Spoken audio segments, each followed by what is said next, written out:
time to enter the Chengdu zone. We've gone full sellout at this point. Pay me that extra cash. What's cracking, lads? Let's record some videos. What's up, everybody? It's Reinforced back with another episode of Power Rankings following a week's hiatus.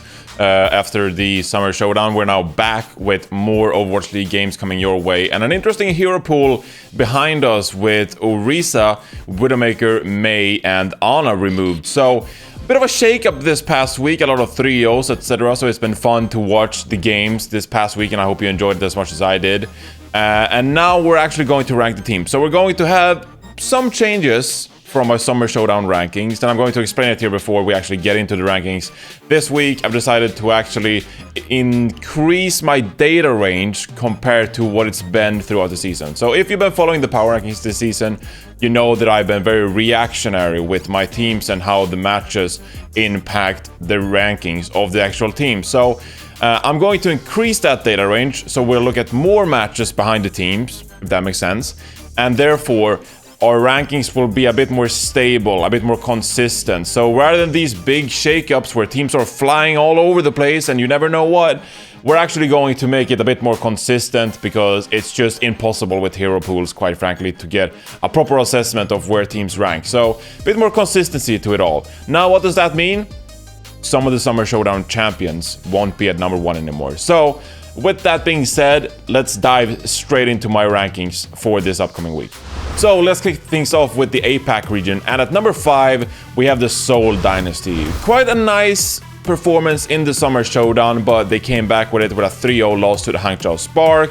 Didn't look on point at all, and that they had adjusted well to the hero pool. So Hangzhou, on the other hand, they played pretty well. They looked a bit more consistent. They looked like they figured things out, because quite frankly, before the Summer Showdown, Hangzhou was a bit of a mess and they didn't look good at all. They were a bit all over the place, etc. But they came back and they got a nice 3-0 victory against the Seoul Dynasty. So Seoul is at number 5, and at number 4 we have the Hangzhou Spark with Architect and Guangzhou back in the mix and putting up good performances. So been impressed by the Spark.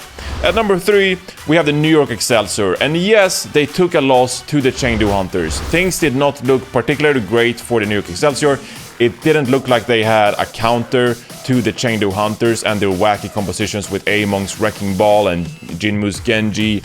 But as I said earlier on in the episode, we are actually going to increase the data range to make sure we have some more consistency, and I think New York's past performances warrants them to be number 3 in my ranking, combined with Seoul and Hangzhou all being a bit shaky. So the APAC region, it is a bit inconsistent, but at number 3, I think overall for the past couple of months, New York Excelsior have proven to be one of the better teams in this region, and for that reason, they are at number 3. So if they continue to lose this upcoming week, it's going to be pretty bad, and that's when I can see New York Excelsior dropping down. But for now, a map 5 loss to the Chengdu Hunters, yes, it looks crazy on paper, but not going to read into it too much, because that's how we're structuring the power rankings now. At number 2, we have the Guangzhou Charge, and this is pretty much as expected. I think the Shanghai Dragons have proven throughout the season that they are the best team in the APAC region. And yes, Guangzhou, they won the Summer Showdown, but apart from that, Shanghai has been so damn good this entire season and throughout pretty much all metas that I think it would be unfair to say that Shanghai are not number 1, despite the fact that they lost in the Summer Showdown. So we still have to put some respect on Guangzhou's name.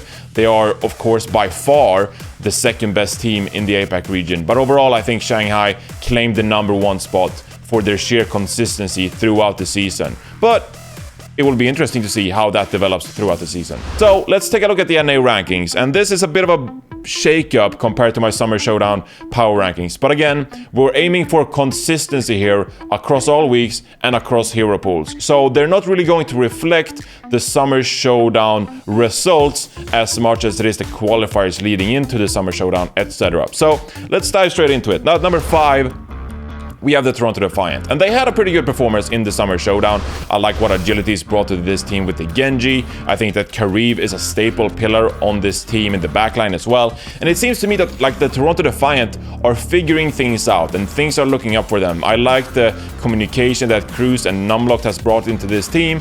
So with other teams in the NA region struggling, I actually think that Toronto Defiant has been one of the better teams consistently in this new Genji meta. They can rely on Agility's Genji. I like that they brought in Surefour in the mix to play some Sombra as well and shake things up, and they can lean back on Logic's and his hit scan capabilities if they need to call for it as well. So a lot of things are good for the Toronto Defiant, and they are number 5. At number 4, we have the Florida Mayhem, and they went out pretty early in the Summer Showdown. They took a loss to the Houston Outlaws, but to me, it seemed like the Florida Mayhem just weren't playing a great game. It seemed like they had an off day, and I'm willing to accept that. I think for the most part, Florida Mayhem has been really consistent. I like what I've seen from this team. I think that Gargoyle is a fantastic off-tank. I think that Gangnam Jin is a stable flex support in this team. And then you have BQB, who hunted down Edison against the Atlanta Reign this past weekend quite reliably and very well.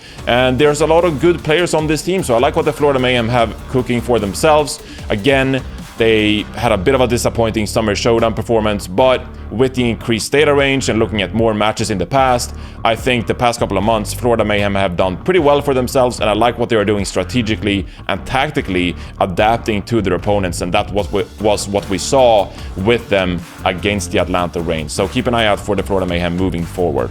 At number 3, we have the Philadelphia Fusion. Not much to explain here.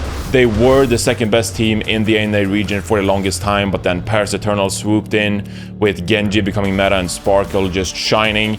There was some kind of pun there, but I'm Swedish, so I can't do puns because I don't simply have the comprehension in English to do it. But at number 2, we have the Paris Eternal.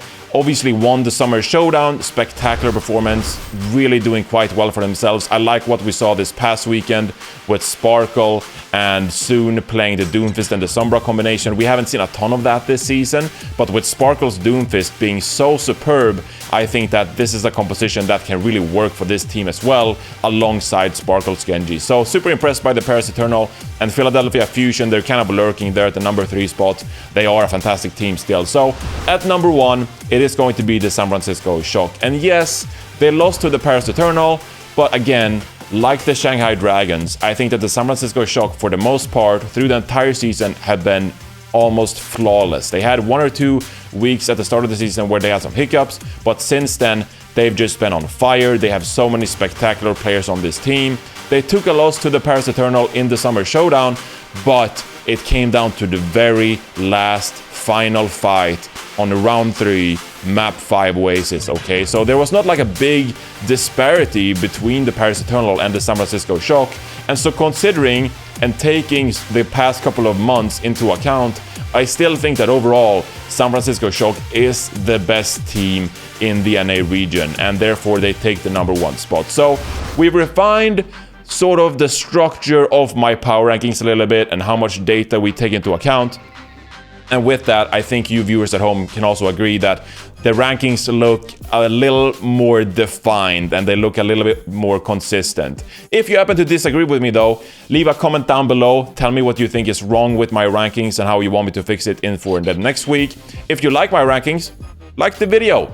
Or you can dislike the video as well. You know, whatever you want to do. Like, dislike the video, leave a comment down below. We love that. Subscribe to the channel. Everything. We've gone full sellout at this point. Pay me that extra cash. We'd like to see it. Anyway, thank you so much for tuning into my power rankings this week. I hope you all enjoyed and the Overwatch this past weekend. And stay tuned for Friday. We got Friday matches now. So tune in on a Friday for some more Overwatch League. Until then, have a great time. This has been Reinforced with the power rankings.